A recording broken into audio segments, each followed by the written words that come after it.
Ladies and gentlemen, I give you Jeff Simmermon.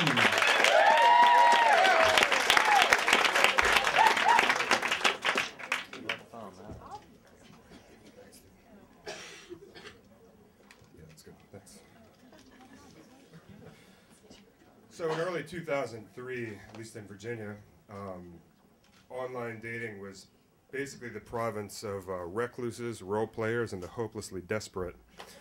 And since I'm here and not carrying a sword, you know which category I fall into. And I wasn't just desperate to have have a girlfriend, although that would have been very nice. I was just sort of desperate to be out of my situation. I wanted to be into a situation as far away from where I was, from my failing band and crap job. And I sort of connected with this woman from Western Australia. And it was just a conversation or whatever, and then she really hooked me by sending me daily emails of all the crocodile and shark attacks that had occurred or in Australia, throughout history, and it's special. And so as you would imagine, sort of quick emails and shark attack updates lead to longer and longer IM conversations, which lead to telephone conversations, against all. Wallet capacity, and her ability to curse creatively was just like nothing I've ever heard. I've never heard a woman say cunt quite so well or so many times, and it was just like fencing with a skilled adversary. And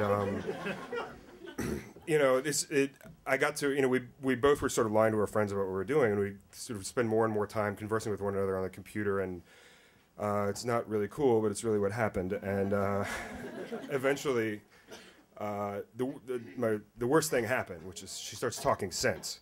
And she was like, "What are we doing? You sound like the sort of guy that just so ticks off all my boxes, and guys in Perth are just total drongos, but at least they're real. And what's the point in having a conversation, if this is not going to go anywhere?" And I was like, "Just give me a month. I'll have a plan and a plane ticket."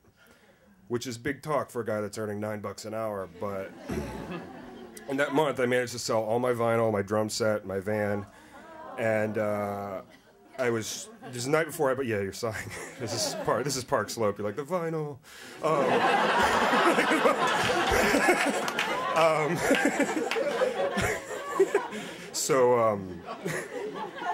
I should have got myself with that one. So I'm 24 hours from buying the plane ticket, and she starts talking sense again, and she's like, "Whoa, fuck you! Like, you're just gonna come, some stranger out of the internet's just gonna come visit me, and I'm turning my whole life upside down for somebody. You could be a con man with a club foot. How do I know what I'm getting into? It's off." And I was like, "Look, if you think you're scared, that's cool, but I just spent a month telling my family and friends that I was flying to Australia to meet some woman from the internet, and I don't have a car anymore. So this is happening, okay? This is just the once-in-a-lifetime thing, because I'm not going to go to my grave not knowing how this turns out. And, this is real adventure, and when this happens, you just have to set your coordinates for the heart of the sun and step on the thrusters." She was like, "Right, I'll meet you in Sydney." And the plane trip to Sydney is 23 hours long, which is long enough to get completely hammered, pass out, wake up, get a hangover, then have an anxiety attack, and then watch a couple movies. And that's pretty much exactly what happened. Because the guy, my seatmate, had crawled commando style up to the beverage cart and stole like 10 bags and 10 beers and put them in a little sack he made out of the blanket and put it between us. And we're just necking him back. And about several beers into the flight, I told him what I was up to, and he's like, "All right, man, cheers. Hope she shows up." And that had not occurred to me until that moment. And I was just like, "Yeah, good on you, mate. Cheers." And so I black out, and I wake up, and I go into the bathroom to just have a little come to Jesus with myself in the mirror, kind of like in True Romance where Elvis talks, except for it was just me, and that was cool. And it magnifies every blemish I've ever had or I'm about to get, so I have a good go. And so I'm looking really good, right? Because I've got a hangover, I've been on a plane for 20 hours, and now I've got a bunch of fingernail marks all over my face. And I get back to my seat, and I'm just watching the screen of the plane move incrementally closer and closer to the east coast of Australia. and my heart is just getting louder and louder, and it's just hammering in my ears. I can hear it on the backside of my eardrums, and I imagine it as the sound of the chain on the roller coaster of my life, just ticking upwards. And eventually it's going to go over a hill, and usually, you know, you're going to go to work tomorrow, you're going to go home tonight, and you sort of see your future, but mine was just this gray mist, and once the plane landed, I had no idea what was going to happen. So somehow I made it off the plane under my own power and through customs, and I'm looking around, there's all these people there, and I can't see her anywhere. And I was just like, oh, fuck. There is no plan B. And then at the back of this massive sort of Indian family reunion that's happening in front of me, I see this blonde hair bobbing up and grinning manically, and I was just like, oh, my God, yeah.